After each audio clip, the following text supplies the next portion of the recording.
Hello, people of the internet. My name is Henry Danish, and we are back on to week number 8 here, X13 versus Hydra. I am joined once again by my fellow co-caster, Demonic. Demonic, say hello.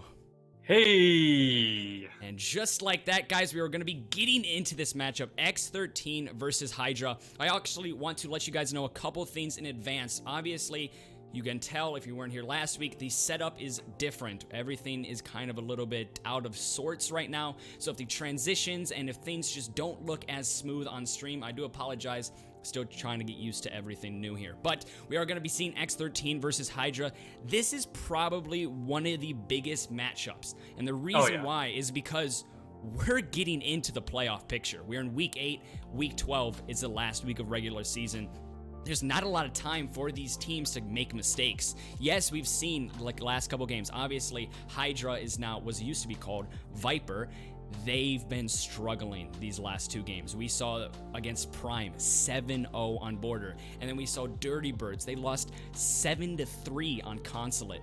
That's not typical of this Hydra side, and they need to get out of this slump quickly because, like I said, we're reaching the tail end of the season. These games are starting to matter. But then on the other side of the coin, we have X13, who have not lost a game yet. They went up against Regime last week, and a lot of people thought that was going to be the first time we're going to see, okay, Regime, they are Season 1 champions. They are extremely skilled.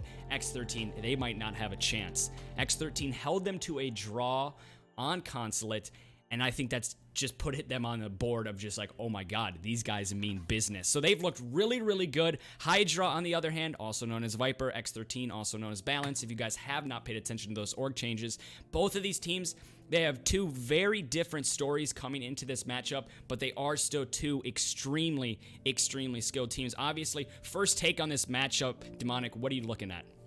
Well, Hydra does have the advantage of the fact that they're, a brand new org. They just got picked up by a really nice group, Hydra Gaming.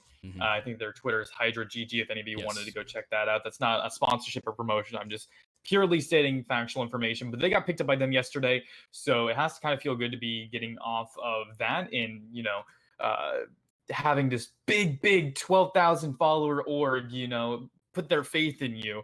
And after losing their ESA match yesterday, they're looking for that redemption arc in this story. This is the anime hero who's at his very low, and he wants to get back up in there. And a very good way to, make yourself stick out from the crowd is to defeat the big baddie X13 right now, who they're kind of like G2 in the sense that they're a really good team. They're undefeated. They're extremely well played, well coordinated, but you kind of just want to see them lose. Like I'm a pretty unbiased guy myself, but like you kind of just want to see, the Goliath fall, and Hydra could potentially do that. We'll have to find out how they play. They've had a couple of rough games, but I think that they're still a worthy contender for X13. Yeah, absolutely. I don't think, obviously, the last couple of games have been very rough for this Hydra side, but I don't really think that's the true story behind them. Obviously, we've had the best of 1 switch in best of 3s.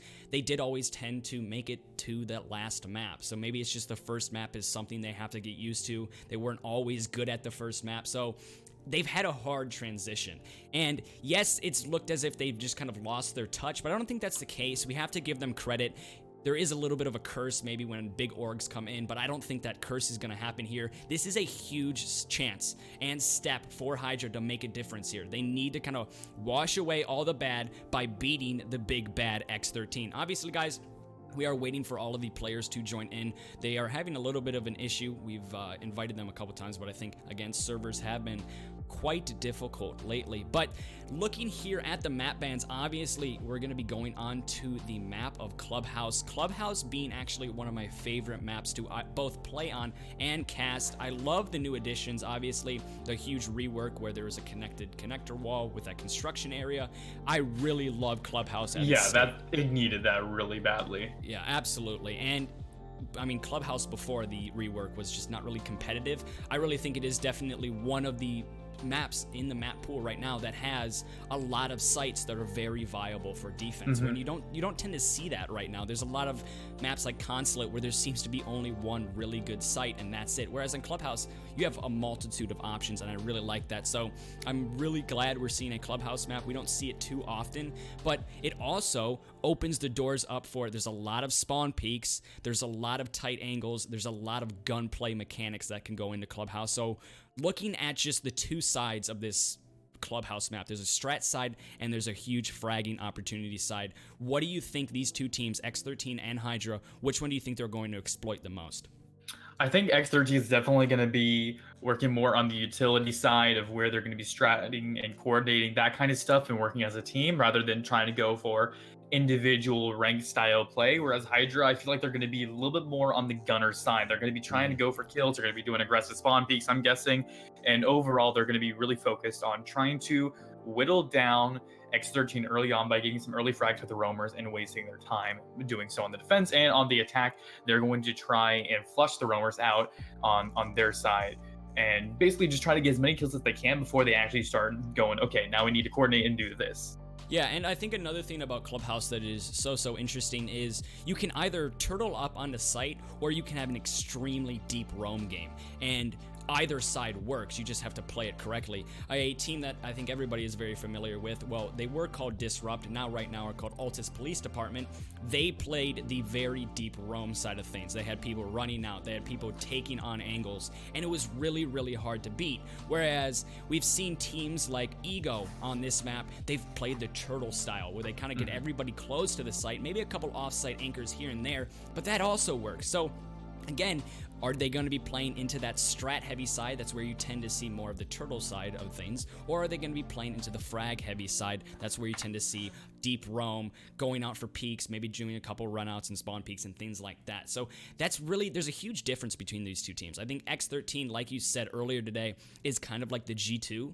They're just these big bad Goliaths of a team, and they're sitting at the top of the leaderboard, but they also focus a lot on strats. Whereas Hydra, they definitely rely on their gun skill. And if a team starts to rely on their gun skill a little bit too much, that's where you can see some inconsistencies. I think that is definitely the problem right now for Hydra. Let's hope they wash that away here. But looking here at the standings, obviously X13 finding themselves at the top. Hydra down in 5th place. They were 2nd just 2 weeks ago.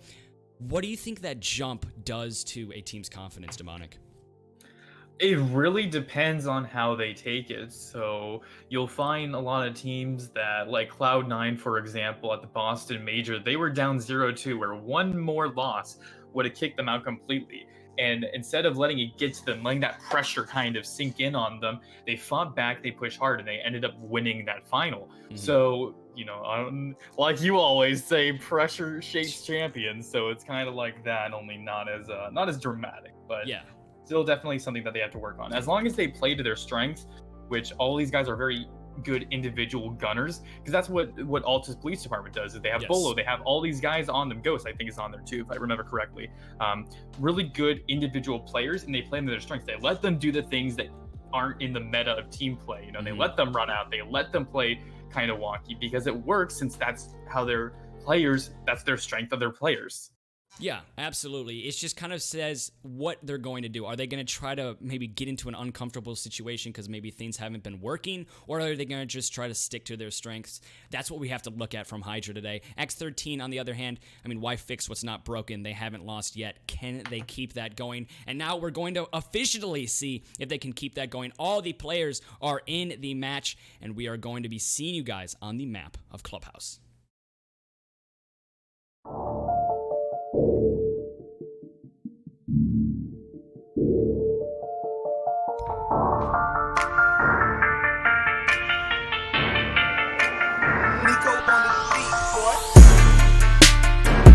All right, ladies and gentlemen, on to the map of Clubhouse and on to the operator bans. Another reason why I like Clubhouse is because sometimes the operator bans can be extremely interesting. What are you expecting here? As I apologize, I think my Discord has... Nope, you're good. No, we're good. Okay, good. But I was gonna say the Glaz, I'm gonna expect is gonna get taken out because Blackbeard, he's not as popular on this map purely because there's a lot of tight angles and he can't really play the windows too well. But Maverick getting him down for like when you're playing cash is a good idea, and Blackbeard. I mean, it's still a good pick. It's Blackbeard. Yeah, I mean, come on. It's like it's a meta thing. It's like in League of Legends where you just ban the same champions even if nobody's gonna use them properly. But we're going to see a Maverick and a Blackbeard taken off board. That leaves the Glaz open, which means it's going to be really easy to get some plants off on the attacking side if they're not able to deal with him. So we're going to have to see what they do here. I'm also expecting Mira to get taken off. Teams just aren't stratting with her anymore. People don't really know how to take advantage of her, and they're kind of afraid of her still. So she's kind of in that weird spot where she's really, really good, but she can be really, really bad if you don't play her correctly. And there's the Mira. And I'm going to guess Echo just off of every single time. It's always been Echo every single time. Or Maestro. Yeah, and I think the one problem with Mira is she's not even played in ranked that much anymore. It's because people are like, oh, we don't play her in comp. Why play her in ranked? She's really found herself outside of the meta. A operator who used to be a 98% pick rate has now gone down to, I think it's 12, 13. That is a huge jump, and it's kind of unfortunate to see that, but it does make sense as the Echo is going to be coming off the board here as well. Very typical bans. Yes, I said at the beginning, sometimes Clubhouse opens the doors for bans that we're not used to seeing, but this is extremely typical, especially Maverick on Clubhouse. You don't typically see a Maverick on other maps, but on Clubhouse, there is almost zero counter to a Maverick. So it's really smart, these bans are, but they're not something out of the ordinary. Yeah, I think we're going to need to see like a fundamental change in the banning system or a couple of operators in order to see more varied bans, because the fact is there's only about, I think, 30 operators in the game compared to League of Legends, which had 90 when they started introducing bans. So it's a lot harder to find operators that they're not going to end up banning out and playing. It's always Mira, Echo, Maestro. It's always Blackbeard, Glaz, Maverick, or something else like that. And see, there's the Glaz. Buck is going to be switched off in favor of the Sniper Warrior, and we're going to see Valkyrie actually getting taken out of the rotation on the defending side for a Legion. So very interesting. It looks like they have kind of a roam-heavy squad right now. They have the Jaeger, they have the Pulse, they have the Legion. All those guys are very good at both having nice utility, which they can use on the site, but they're also able to be played off the site and are allowed to kind of do things outside of anchoring. I apologize, guys. For some reason, the spectator a little bit wonky. I'm going to try to fix that right away here. But obviously going downstairs first is a little bit interesting, as we have seen that cash room bomb site upstairs has opened up to be more of the meta site.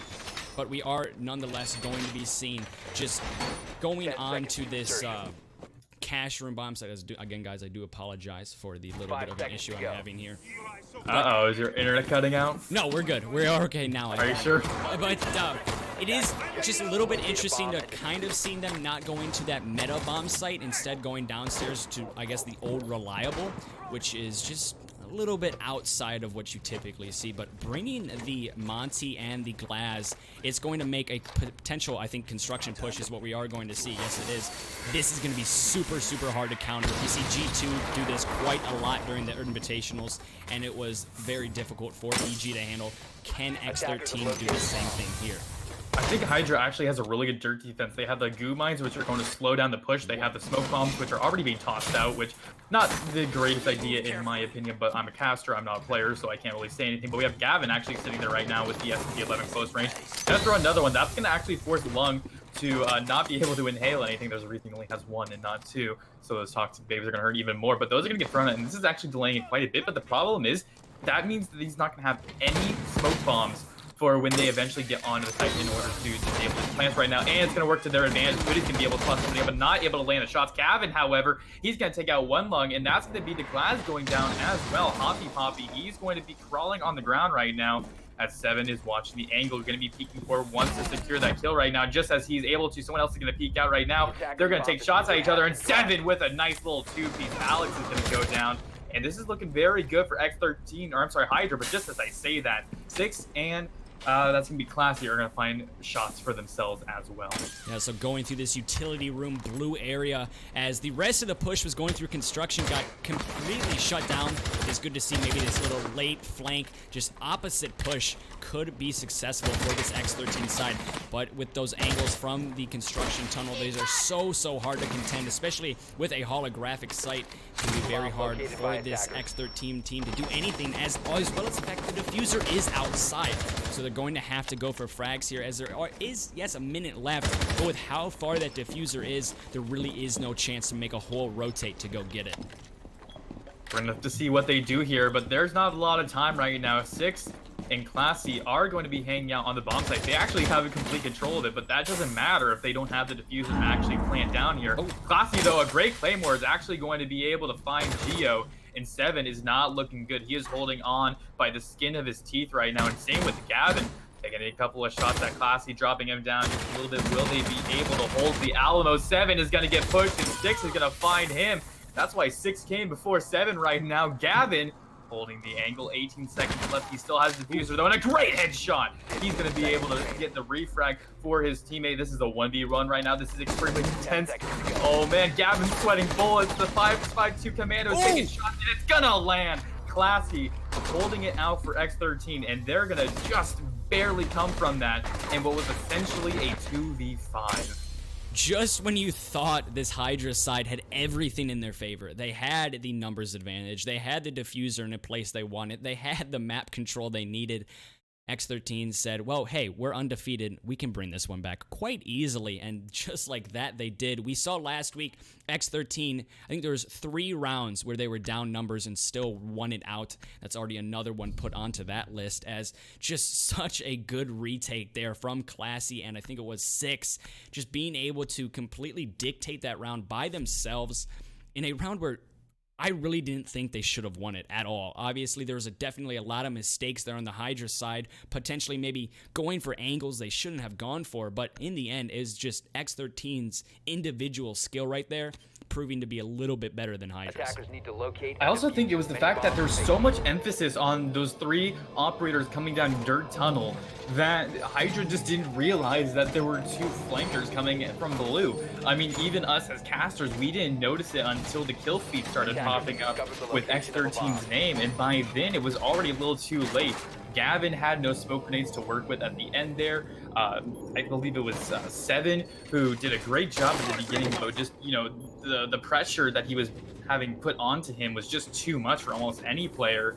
And overall, you know, I think it was Hoppy who ended up getting taken out by that Claymore at the end there, which was a very big mistake on his part. You know, definitely when you have that numbers advantage, you have control of the diffuser, you don't want to try and do anything like runouts, and I think that's what happened there. I could be wrong on that, but we're going to jump right into the second round, and as we can see, it looks like they're going to be going basement again, but X13, they're opting for a different position. I think that they actually expected them to maybe go up onto the second floor. It might maybe do gym bedroom, but it looks like that's not actually happening right now. Instead, they're going to be having to attack the basement area. Yeah, we're seeing almost an identical operator lineup for both teams here, but a completely different push from X13. Obviously, last round, pushing through construction was the main objective of the Monty and the Glass. They are now going to be pushing from this west side balcony and just trying to get control of upstairs bedroom area. And what's a little bit weird to note is the fact that most of the time, you're always going to be pushing a Monty through construction. Pushing a Monty by himself through upstairs on kind of a roam clear roll is a little bit different. And I think, again, it does go to the fact maybe this X13 side did think they were going upstairs, and maybe this was their push they had in mind. And instead, they're just like, okay, we can clear out upstairs, and then we can push downstairs. So maybe it's just kind of a domino effect there, but still just a little bit of an odd spot to see a Monty just waddling around upstairs instead of putting his presence right into the face of the defense in that construction area.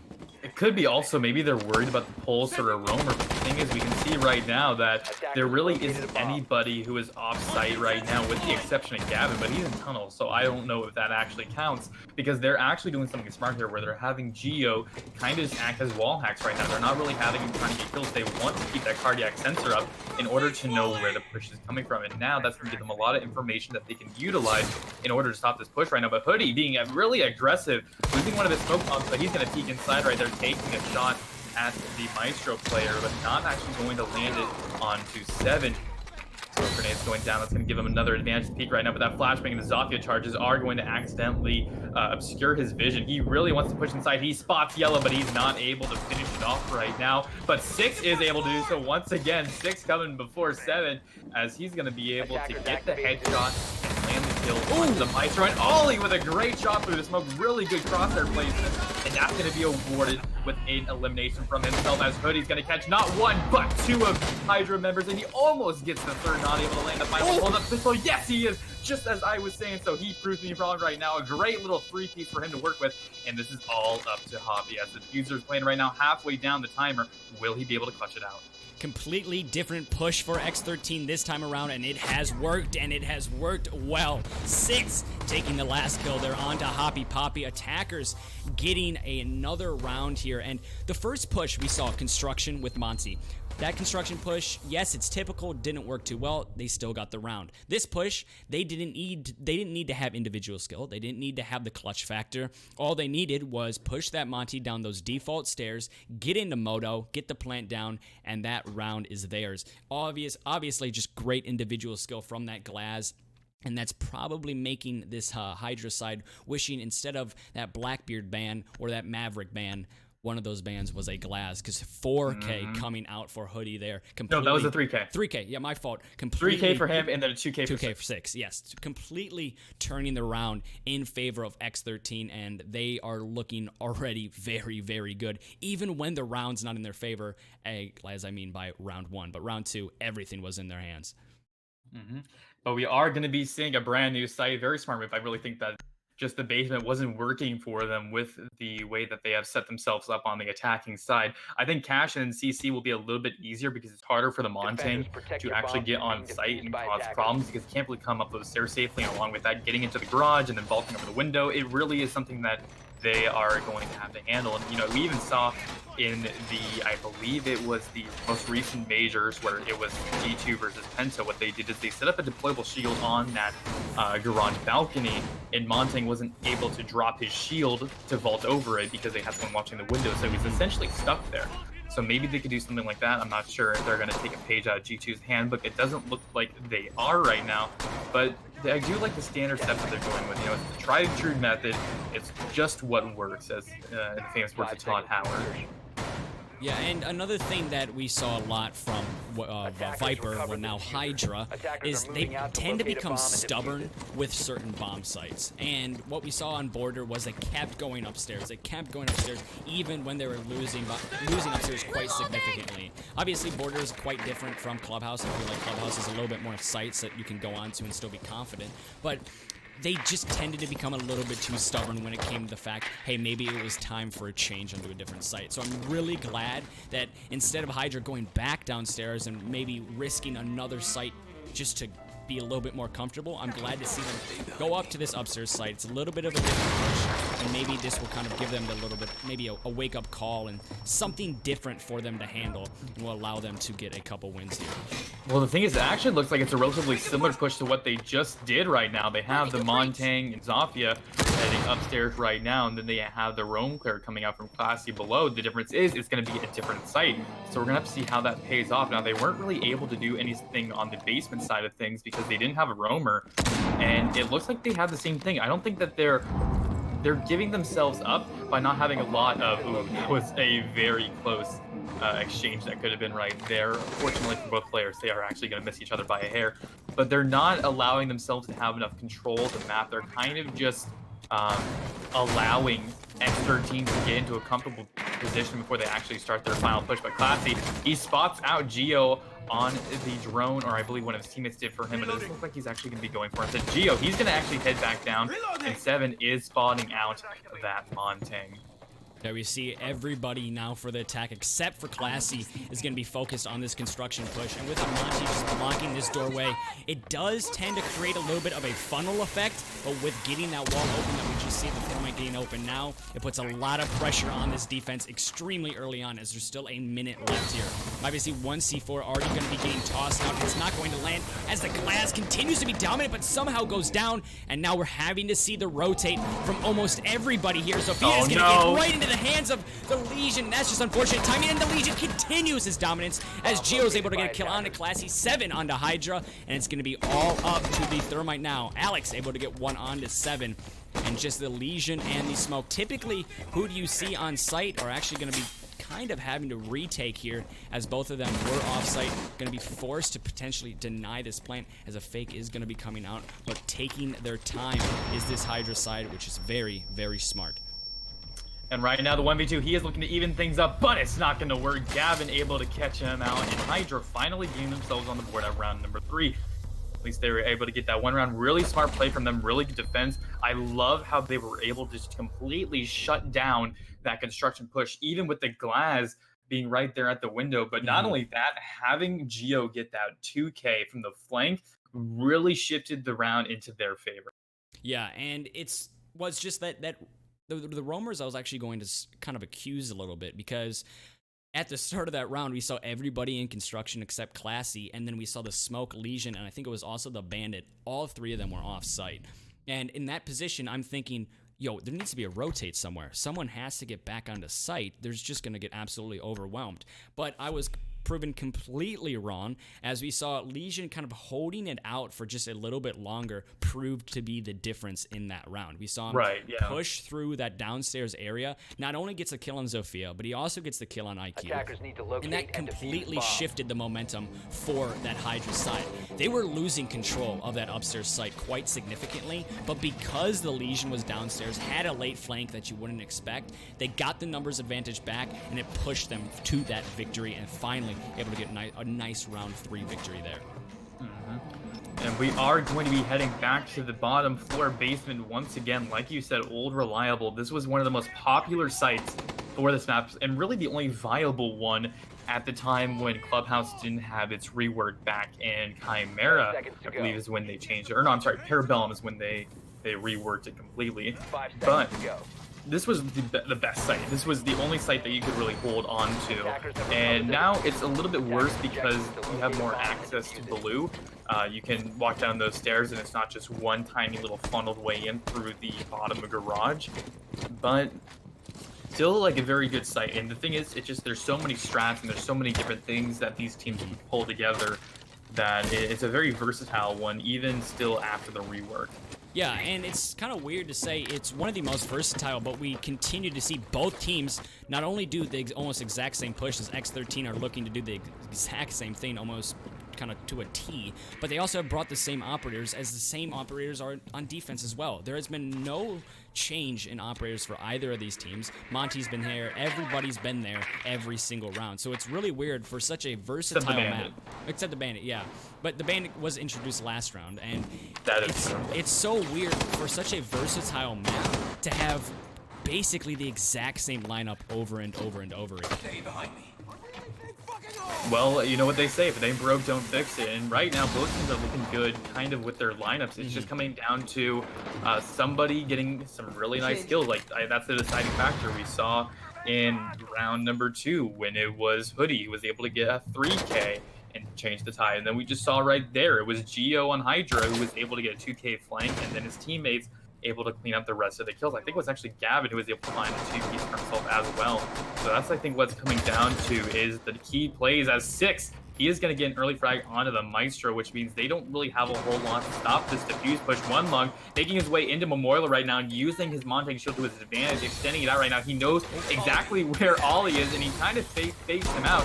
Gonna be going for the frag right now. Tries to get a couple of shots down, but they're not going to land on either side. Meanwhile, Hoodie is going to be pushing through the smoke. He's going to find 2 of them, but there's so much chaos and problems going on right now that Ollie and Javi are going to be able to find somebody. 6 is going to grab a kill for himself right now before going down, as well as Alex, and this is turning into a 1v3 classic. Last member live, trying to even it up back. Now this is all on him. 55 seconds right now. 1v2 is able to spot somebody out, grabs the diffuser once again, gets control of the key objective right now. He has to be looking for this equalization, trying to find a 1v1. Now both Poppy and his fellow teammate are going to be extremely low right now. Gavin barely holding on to 50 health right now. Will he be able to do it? Classy peeking down the basement hallway. 30 seconds left. This is getting intense right now. He has to do something right. He's clutched out before. Will he be able to do it again? Doesn't realize that Gavin is right there. Is he going to run to him? Yes, he's going to be on the winning side of that. And this is evened up right now. Poppy just has to stay alive for 20 seconds. They don't know where he is. And it looks like Classy's going to be smart in playing the objective, going back over to B site. He knows he's at church right now. And he's going to be able to actually safely get the diffuser down, which means that this is all up to Poppy, who's actually going to have to play it. Coming around from the side, will he be able to catch out spots? Classy, but not able to finish the shot for him. Gonna have to back up into the basement stairway. Classy knows exactly where he is coming from in the actual direction, but the thing is, that Maestro can, that's gonna give him a lot to work with. As, ooh, I thought Hoppy was actually gonna be going for the flank right now. They're gonna be spraying into each other. He has to hurry. The timer is about halfway finished, and that's a 7-second disable that he needs to get, along with killing Classy. Will he be able to do it? He's trying to go for the flanks right now, and Classy is just trying to stay alive. That drone work is gonna be using him. He's gonna be pushing forward right now. Who's gonna win this? The Free Fire is coming down. Classy doing his best as he can to waste as much time as possible, and it doesn't even matter. Hoppy trying to go aggressive, and it's not gonna work in favor as X13 picks up their 3rd round victory. Classy did it once before in round 1, and he did it once again here. Obviously, he had the help in round 1 with his fellow Zofia, but there, a 1v2 all by himself. 1v3. 1v3, yes, all by himself, was able to play that so smartly. Not only getting the frags, but also putting the diffuser in a spot to force Jaeger to retake, and then getting into that construction tunnel, like I said earlier on, is so hard to counter. And just like that, again, another round for X13. You don't think they should win, but they still do. And we said this earlier on. We said this before we even got into Clubhouse. We said Clubhouse is either super strat heavy or it's going to be super frag heavy, and we're definitely leaning towards that frag side. We've seen almost identical strats over and over again with almost the exact same operator lineups. It has come down every single round to who's been able to make the big play, who's been able to make the big kills, who's been able to get a 2K, 3K, anything of a K that is bigger than 1 has been the difference in this game. Oh, and yeah. that's just kind of how Clubhouse is played, and that's what makes Clubhouse such an interesting map. Obviously, Hydra, they've gotten so close so many times, but it's just their late round play is extremely flawed right now. They need to fix it, and they just gotta get a couple more frags. Exactly. I mean, I'm not really sure how Classy was able to actually get that down, because they had Maestro Evil Eye on him. At least I believe that it was angled so they would be able to spot the diffuser, but I'm not sure if Hoppy was kind of worried about maybe him not actually sticking with the diffuser plan and trying to go for that or something, but it just seems like once it gets to the late game, they start to struggle in that aspect, especially once they start losing players. Yes. I think it kind of just snowballs into this effect of we lost 1 guy, we lost 2 guys, we lost 3 guys, and then they start to let the nerves get to them. Whereas X13 is the opposite. They start to kind of thrive under that pressure. The 1v2, the 1v3, the 2v5, and we've seen, like, most of the time, Hydra is able to get that early game advantage, but they aren't able to finish it up to the point where they need to. And it looks like we're going to be seeing a push that is similar to the first round. And once again, almost the same exact strategies, with the exception of a mute instead of a legion, and a bandit as well instead of, I can't remember what the other operator is that they kind of favored at the moment. Pulse. It was Pulse. Pulse, correct. Yeah, that just wasn't working out for them. So instead, they're going to be going with people who have a little bit more focus on utility. But Gavin already dropping down to such little health, and along with that, tossing out remote gas grenades so early. Like, we're not even in a minute into this round, and he's already lost one, and he's about to use another just to stop this push. Yeah, obviously a construction push is so hard to contest. Sometimes the best thing to do is just to back away, but obviously Gavin is not going to do that. But he's already invested so much utility into this push. It's kind of a mistake, and it looks like the attack is already kind of winning it. This is very similar to round 1. Obviously, the construction push round 1 did not work at all for this attack team, and just like that, oh, that is unfortunate, as the smoke used all of his gas canisters, but there was a nice little TK coming out as Classy was going to be going down with that refrag from Hoppy, Poppy, and Ollie, able to get a kill onto Alex, making it a 2v1. And again, this construction push for this X13 side, definitely not favoring them, even though it always looks so good. And 6 is about to get into a gunfight right now, and he's be on the loop. See another X13 member in a 1v3 situation. Time is going to be Hoodie instead of Classy. But the question is, will he be able to live up to the same plays as his fellow teammate in the previous round? Now, he is a Glaz, which isn't the best situation for him to be in a 1vx situation. But the thing is, Geo is extremely low. Hoppy is extremely low. They're pretty much one-shot potential. The only person who's at full health right now is the person who has control of the diffuser in kitchen right now, and that's going to be Ollie. And they're about to meet each other as he peeks into the freezer doorway. Who is going to come out on top on this? Is it going to be the Glaz player? They don't know exactly where he is. He's going to be peeking in the doorway, and they're going to run into each other, know exactly where they are. And Ollie, with the exceptional gun skill, is able to clean up the final kill. And Hydra getting themselves another defensive round victory. And just like that, actually, before we get into a little bit of analysis of that round, I want to say, if you guys aren't familiar with the issue with spectating, it looks a little bit stuttery during the final kill cam. That is an issue on Rainbow Six side of things. I have no idea why that has happened, but it's just kind of something that has just occurred after the new patch. So don't be alarmed. It's not your computer freaking out or the stream freaking out. It is just Rainbow Six freaking out. But obviously, right there again, X13 putting themselves in a position where it's 1vx and X is greater than 2. And every single time, it actually seems like we're going to favor X13 in that situation. But finally, Hydra able to secure one where it looks like they are going to win it. Finally, they do win it. There's been a lot of rounds where we're saying, okay, this is the round where Hydra can take it here. And then they just decide to throw it away a little bit. And then that 1vx situation has now turned into a 1v1 and then a 1v0. And then Hydra And keep in mind, that was the third 1v3 we've already seen. We saw the one with Classy where he was able to win it out. One with Alex. Classy again. And Classy again. Yeah, and Classy again. And then there was the 2v5, which wasn't a 1v3. I think it ended up being a 1v1 at the end there. But still, I mean, like, they keep on getting themselves in these situations where they need to, you know, win it out. It's really intense, and it makes for great casting, but I'm not sure if this is, like, X13's strategy. I'm not sure if it's, like, a problem with their early game, because I don't think it is, because they have really good plans, and they keep on executing them flawlessly at the start. You know, they're like, okay, we're going to go up here, we're going to do this, we're going to open up this wall, and we're going to clear out with these drones. They have those ideas, but it just seems like, you know, One Lung isn't able to use Montang to the best of his abilities because of so many gunners and other factors, and the fact that they're using early utility on him, like remote gas grenades being thrown out less than a minute in, so he can't really do anything. But I'm not really sure what's going on in that situation. I think what it is Hydra is kind of blowing their wad early in the sense that they're throwing out all of their stuff, their goo mines, their evil eyes, their bandage charge, all these things in order to stop both the Glads and the Montang, and it makes it really hard for them to defend in the late rounds where X13 is starting to thrive.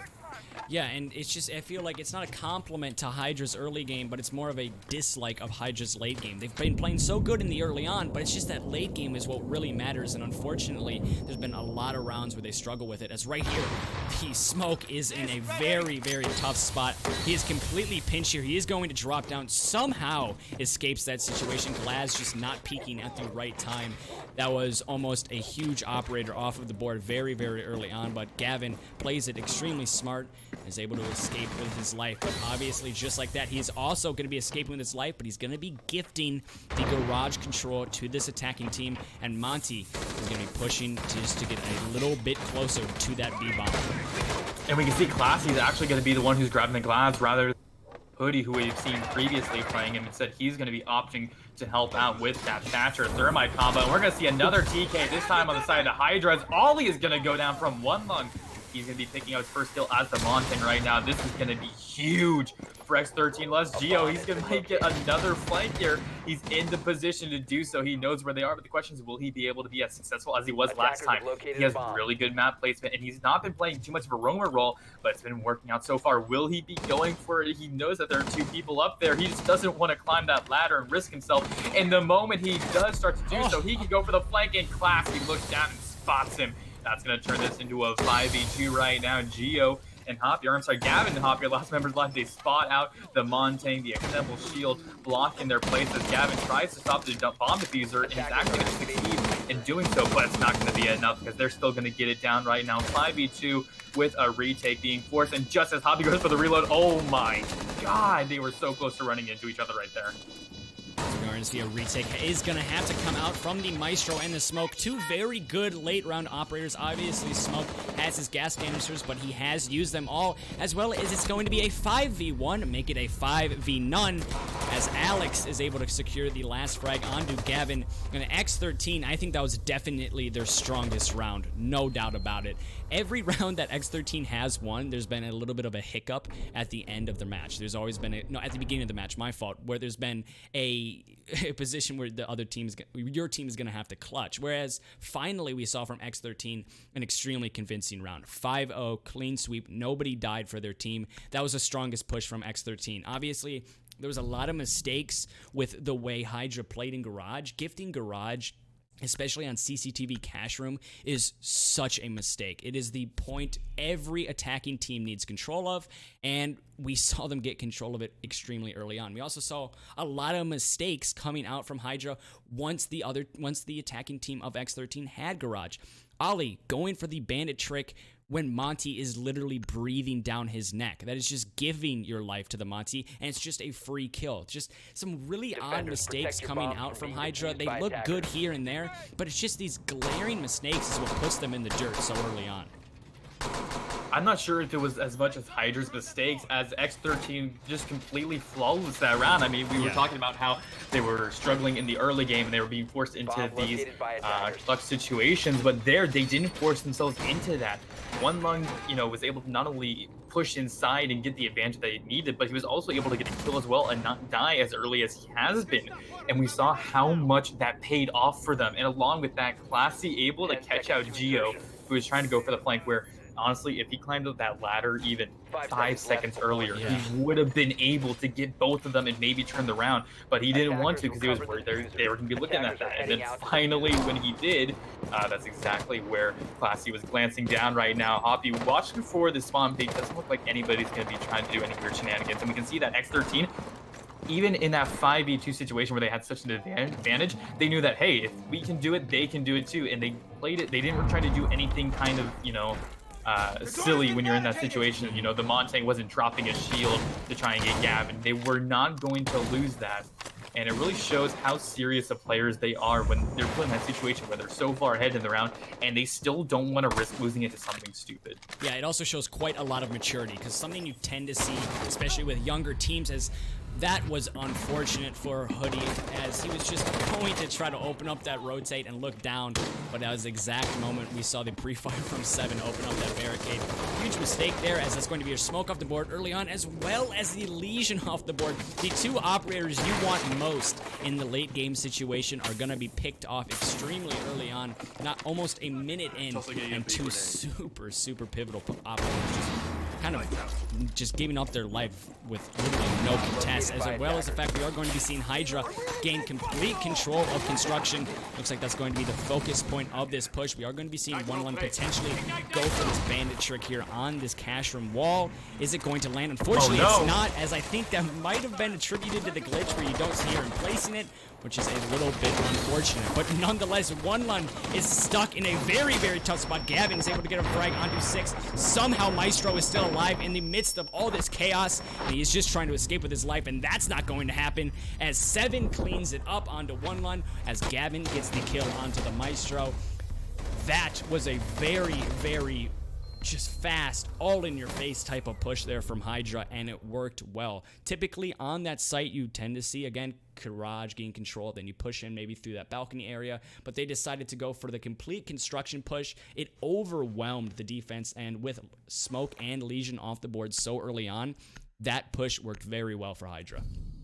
Yeah, and I think the attacking side really plays a Hydra's advantage. A lot of them are gunners. You know, they're the ones that have a really high mechanical skill level that kind of makes up for some of the areas where they might be lacking. But especially on the attacking side, when you have 7 on the Ash, when you have the Buck, when you have all these operators whose main purpose is to get kills, if you put them on there, they're going to do well on them. And we saw that exactly there, that just that constant pressure of frags, where X13, they weren't even done setting up. We saw that's how the Smoke player died, is 7 was able to catch him out as he was trying to make some holes down below.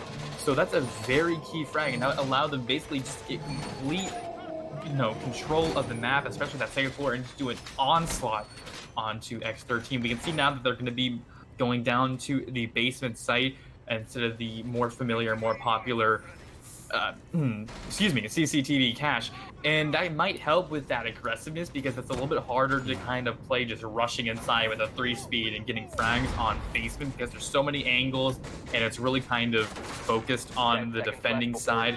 But we're gonna see how X13 is gonna bounce back from it, because once again, we've been kind of criticizing their early game. They've been struggling, they've been setting themselves up into 3v5s, 2v5s, 1v3s, all these things, and sometimes it works out, but it didn't work out that last round. Yeah, and with another thing, that it's kind of a lot less rush prone is the word I'm looking for. My fault. But with the garage site, it's a lot bigger than CCTV cache, so there's not a lot of just outside inside access super quick, and that's why you probably won't see the same type of push from Hydra. It's gonna be a little bit more methodical, kind of just take your time, get in position, and then try to get the plant down. That's typically how you attack garage. Whereas with cache room, there's so many access points directly from outside or directly from another room into the site immediately onto the bomb. That's what opens up the doors for a rush kind of idea, rush strat, things like that. You don't see that in garage though. That's probably why we're going to see a lot slower here, as we are also going to see a probably deeper roam clear, as there's potential for it. We saw it obviously in round number 2 when Geo got that Legion flank. There's potential for really deep flanks on this garage side. So slower roam clear, slower push to get into a position you want, and then that's what that's when you kind of try to get the plant down. And Hoodie taking out 7 almost immediately into the round, really doing a good job at actually have such an impact. Hoppy is going to fall right down below. That's going to be the Dekebi taking off the board. A lot of utility right there. And he goes for the 3rd one, but he's not able to finish off the kill. Instead, Geo is going to get the refrag, but the damage is done. The time is wasted. The operators have been slain. And this is a very good position for that Vigil to put the rest of his teammates into right now. You can see One Lung. He's going to be playing on Legion right now. As Classy plays in that basement area, he hears something, tries to get the Nitrocell kill. Instead, that phone is not going to be helping out too much. Ollie watching for that back area plant. Minute left. They have to actually start to begin to push on site. And we can see that they're not really ready to actually get down there just yet. They're not coordinated together. They're not even on that basement floor. They're instead going to be up above. And overall, I think they're still worried about roamers, and that's going to be the exact case. 6, who is on the flank, able to find one of the Hydra members right now. 2v4. This is not looking good for Hydra. I said it, the roam clear was going to be slow and methodical, and yes, it has been slow and methodical, but it has been absolutely terrible, as 6 is able to get another kill on the roam and make it another one. And that's going to be just shutting down Hydra. Slow and methodical, obviously not the option of choice here for this Hydra side. They didn't get any roamers out early, and it was just completely the Vigil, the Jaeger. It was all about them. So many frags. Every single frag came from a roamer that round. Not one Hydra player got onto the same level even as the bomb site. 3 from 6 and 2 from Hoodie. Yeah, it was just complete roam heavy, and that was just great roam play, very flawed roam clear. That's also the opposite of what happened earlier, where Hoodie was able to get a 3K on Glass, and there was a 2K from 6 on Zafia. So it was reversed there. So you can really tell those two guys, they're doing their roles well. Whatever X13 is paying them with that Burger King sponsorship, it's definitely not enough. Yeah, but obviously, with the 5-3 here, just one more round, and we are going to be seeing X13 secure the draw. So they are in a very nice spot. If you are not familiar with how the new rounds work, it is going to be 6 on one side, 6 on the other side, side being attack or defense. And when you go into this 12-round game instead, there is an opportunity to secure the draw. And what I mean by that is if one team gets to 6 points, there is no possible chance for them to lose the match, as it's going to be a 6-6 in the end, as there is draw. So that is what I mean by that. And right now, we are going to be seeing X13 in a position to do just that, which is incredibly important, as because losing obviously only grants you 1 point. Granting every single point, especially in this late half of the season, is so crucial, and it's really good to see, obviously, if you're on X13, that they are already super close to secure 2 points. And right now, we can see that they're going to be making their way over. Same offer once again coming out from the attacking side. And something that we can already notice that's going to be a difference between what X13 was doing on the attack and what Hydra is doing right now is that X13 was a little bit more focused on sticking together as a team and playing to the strengths of having that Montang protect them as Glass pushes in. Meanwhile, on the Hydra side, they're a little more spread out and they're a little bit more focused on getting these individual plays done. And we saw that it worked out pretty well, especially for 7, who on their first attacking round was able to get a nice little 2-piece early on. As the logic bombs are going to be sprung, that's going to force the operators to silence their cell phones during the movie. Hobby Poppy's about to get into a gunfight, but their drop is going to happen. But he still wants to go for it. This is a very aggressive Dekebi right now with that SMG-12 trying to find it, but just going to be barely out of his sights. Almost seeing that. As we can tell, they do not have the outlines on. We do, so they're not getting these amazing wall hacks that we have access to. But it's just always hilarious to me to see stuff like that happen. Yeah, that's just a case of siege timing, and I feel like we've seen a lot of that today. There's been Ali trying to push up onto the ladder. There's been just flanks that just miss just like that. And we saw, it's just every single round so far has been so close to one player getting a pivotal kill, maybe just running into someone. There's been a lot of siege timing antics so far, but we are going to be seeing a very similar push for Hydra here. Oh, that was a terrible toss from the Buck, almost killing himself. That one is going to land. It's actually going to land onto the bandit. He makes up for the first toss by getting a kill, but Classy says, not in my house. Next time you drop, make sure you check your surroundings, as Classy is able to get a nice frag onto the Buck. And that's definitely going to stifle this push for Hydra, and it looks so good getting rid of that bandit, but with so many people off of the board, it's just as like that, it is actually going to be evened up here. With only 58 seconds left and not having that wall opened, and again, the roam clear being very flawed. There's a lot of things in the way of Hydra right now if they want to make this an effective push. And they still have to watch out for that roamer because Classy is still down below, as Hoppy is going to be throwing in his slip grenades to give him a little bit of effort and room in order to be very sneaky beaky like with his diffuser. If Thermite wants to go inside there, they're ready for that push, but they only have 30 seconds left as the rotate is going to be coming out. Seven's going to be able to catch out Classy, but he's not able to secure the shots right now. Instead, Seven is going to let him pass by. As Classy trying to figure out what to do here. He's playing down below, a little bit away from his teammates, but they're going to have to be doing something. Alex able to find a frag for himself, eliminating Gavin. That's going to be the diffuser going down. It's all up to Hoppy to actually grab it and get it done. And just as he's pulling out the needle, Classy finding himself another piece. But Hoppy, he's going to be rushing forward right now, but he doesn't have time. He has to get the diffuser down, but he just can't do it. He's not going to get on site enough, and X13 will take this to match point. And just like that, securing the draw is X13 and going on to match point is X13. But the problem for Hydra continues to be the lack of an effective roam clear. Right there, the reason why we didn't see Thermite and Dokkaebi go for the immediate push was because there's a Lesion just waiting downstairs, waiting for someone to try to go for that plant, and he's just going to sprint up the stairs, get the kill, and shut down the round. The fact that that Lesion is still alive and free and just waddling around downstairs with basically zero congestion is a major problem for Hydra. Obviously, we saw Ali holding the angle outside and unfortunately missing his shots, but it's just things like that. That Lesion needs to be off the board earlier on. You can't just have him roaming downstairs and just waddling all free and about when there's only 30 seconds left. When there's 30 seconds left, the attacking team should be positive and should be 100% that every operator is now on site or that every operator is off site and they can just go for the plant. Right there, there's so much uncertainty for this Hydra side, it's completely throwing off every single push they're trying to make. And it's definitely looking damn good while they're doing it, as Hydra is struggling a little bit. But the thing is, this is still, every single round has been really nice and really close, other than that flawless gameplay coming out from the final defensive round for, final attacking round for X13 has been relatively close. We've seen so many times where it's Hydra that gets the advantage by a lot, and then they lose it or they keep it.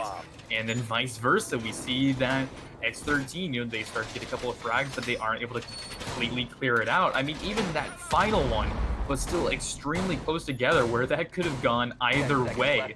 And it really just shows how good both of these teams are. X13 obviously completely flawless right now in the league with absolutely zero losses. And keep in mind, these are best of one maps, which means they haven't lost a map even. And meanwhile, Hydra, they've been struggling a little bit recently, but the thing is, they're still all really good players, and they're still a really good team that they can hold their own against these guys and give them a run for their money. It's definitely impressive from all of these 10 players. Yeah, absolutely, no doubt about it. These guys are just putting all of their heart into this game, and it's always so good to see. It just kind of opens the doors for extremely close play, and that's what we've gotten today. And we are going to be seeing the bandit trick coming out once again from Ali. That's actually my fault. That's not Ali. It's going to be from One Lun, as I completely mix up their names. But The bandit tricking on this wall is extremely risky because if you do have somebody push up from those back stairs, you're going to be caught out with your pants down quite immediately. But we do see Classy here in the spot where that push would come from is going to be picked off, and that was a great play there from Gio, just timing his Candelas perfectly, and 7 just like that, able to take down the bandit tricking 1-1, and now it's going to be just 3 operators left with 2 minutes left for this X13 side, but we've seen this X13. Oh my god. I have no idea how 6 was able to get out of that. Just barely scraping by, taking shots from 3 operators when he was 1 shot. That's definitely the escape of a lifetime. Hoodie watching the angle on the window right now as the mute with that brand spanking new SMG-11 that he's going to be utilizing. In 34 seconds, and 7 finds another kill in this round right now. Once again, we're seeing another 2v5, although this is looking drastically worse than that first round. Match point right now, they do have the tie, but it looks like they're going to be going for that too. 7 finds another one, and a spray down through the wall then.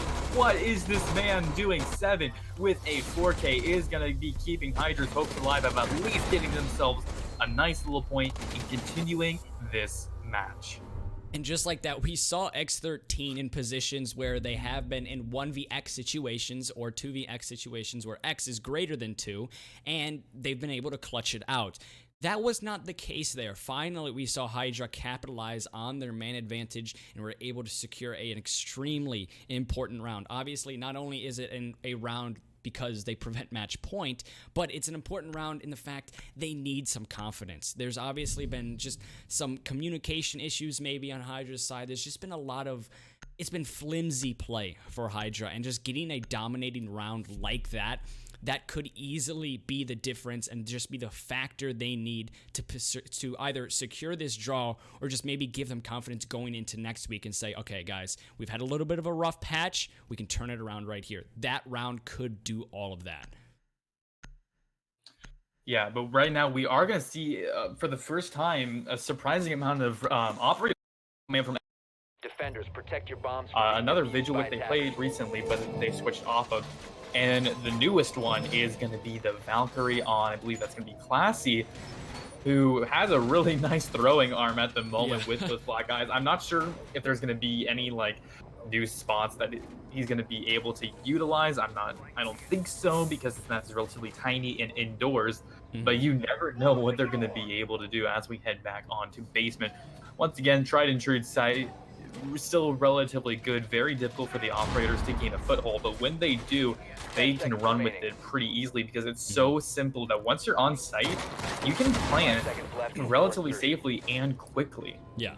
And there's also a lot of cover on this site. If the attackers are able to get the plant down, the retake for the defenders is hell. It is so hard. So we're actually going to see Valkyrie still have 2 shutterbugs in her back pocket, most likely going to put those on the site, and that's exactly what she is going to be doing. That's typically what you see on this site, like you said, especially with Clubhouse as well. There's not a lot of outside peaks that you can put them on, but there is a lot of spaces inside the site or near the site that you can utilize that extra intel. As you are going to be seeing, the Jaeger is the lone roam. Actually, no, it's going to be a duo roamer upstairs here with Hoodie, and this could be deadly. We've seen the Hydra roam clear has been very flawed, and with 2 very strong roamers, could this easily be what the shutdown factor is for this Hydra side? Now, the roaming game has been very strong for X13, but the thing is, if those guys get taken out early on, it seems like X13 has been relying on them, especially 6 and Hoodie right now have been doing a great job as Hoodie tries to go for the shot, not able to land it just completely, but gets extremely close. As 7 is playing the Jackal in order to counter those guys. And we can see Ollie grabbing the Montagne, the mountain man.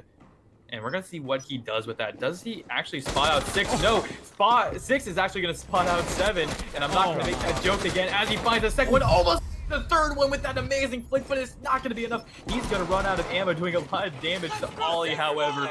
A very noble attempt. That's going to be 2 operators taken off the board right now. As Hobby is going to get into a gunfight with the man on the basement stairs. But Hoodie, he's just going to back off on his site, wasting enough time in order to be effective. And along with that, he is going to stay alive as the launch bombs are going to be going down. Minute 20 seconds left. 3v3. Match point. This is extremely intense.